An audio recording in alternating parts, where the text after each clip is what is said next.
వామ్మో వార్ నాయనో ఏం సినిమారా ఇది.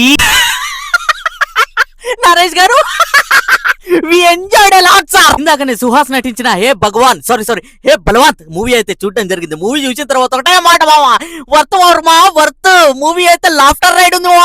మూవీ ఒక బేసిక్ ప్లాట్ వచ్చేసి హీరో వాళ్ళ ఫాదర్ అంటే నరేష్ కి ఒక బిజినెస్ ఉంటది అనమాట.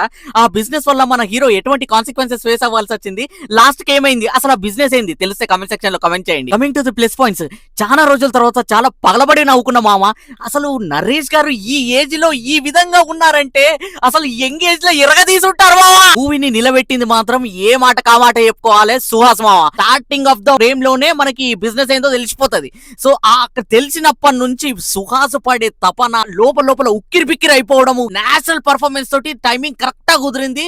ఫెంటాస్టిక్. అసలు స్టార్టింగ్ నుంచే బిజినెస్ రివీల్ అయిపోతుంది కాబట్టి సుహాస్ పర్ఫార్మెన్స్ ఆన్ అయిపోతుంది, ఉక్కిరి బిక్కిరి అయిపోతారు మామ. Coming to the performances, heroine Shivani మిగతా ఫిలింల కంటే చేసింది ఒక 2-3 అనుకుంటా నాకు తెలిసి. అంబాజీపేటలో చేసింది, దాని తర్వాత లిటిల్ హార్ట్స్ లో చేసింది. I think this is the third movie. చాలా క్యూట్ గా అనిపించింది. ఆ ప్రీవియస్ మూవీస్ కంటే ఈ మూవీలో డైలాగులు కూడా కరెక్ట్ గా కుదిరింది. అజయ్ ఘోష్ గారు, వెన్నెల కిషోర్ గారు, హీరోకి ఫ్రెండ్ క్యారెక్టర్ గా చేసిన సుదర్శన్ గారు నెక్స్ట్ లెవెల్. ముగ్గురు హిలేరియస్ కామెడీ టైమింగ్ తోటి ఇరగదీశారు అంతే. సినిమాలో ఎంత కామెడీ ఉన్నా గానీ ఆ కాన్ఫ్లిక్ట్ అంటే ఆ బిజినెస్ ఒక ప్రాబ్లమాటిక్ లాగా క్రియేట్ చేస్తే, సో అక్కడ నుంచి కొడుకు పడే ఆవేదన, ఫాదర్ అండ్ సన్ రిలేషన్, ఇవన్నీ అల్లుకునేది ఈ కాన్ఫ్లిక్ట్ ఈ రైటింగ్స్ లోనే వీళ్ళు సక్సెస్ అయిపోయినారని చెప్తావా. ఓవరాల్ గా it's a fantastic and worth watchable movie మా. Cinematography was too good, production values అయితే చాలా రిచ్ గా అనిపించినాయి. ఈ సినిమా ఎందుకు చూడాలి అనే దానికి 3 పాయింట్లు చెప్తామా. ఒకటి, ఫ్యామిలీ బిజినెస్ ఏంది, నరేష్ గారు ఏం చేస్తున్నారు, అసలు నరేష్ గారి బిజినెస్ ఏంది అది తెలుసుకోవడానికి చూడాలి. Point number 2, Suhas natural performance acting మావా.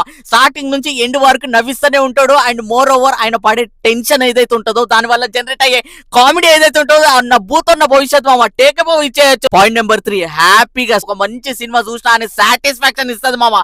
నవ్వుకోవడానికి పక్కా ఈ సినిమా రికమెండబుల్ మామ. ఈ వీకెండ్ కి ఈ సినిమా చూసి ఎంజాయ్ చేయండి.